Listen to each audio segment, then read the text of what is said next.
Hi! In front of me is TECNO CAMON 18 and today I would like to show you how you can change theme of this device.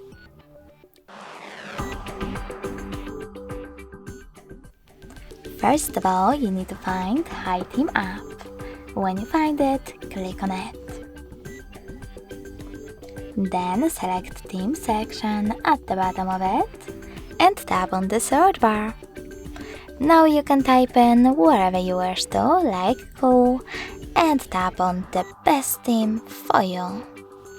In my case, Pumpkin Party. Lastly, choose download and apply.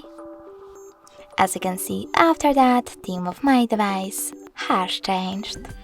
If you want to go back to your default theme, you need to access the same app, but this time select local.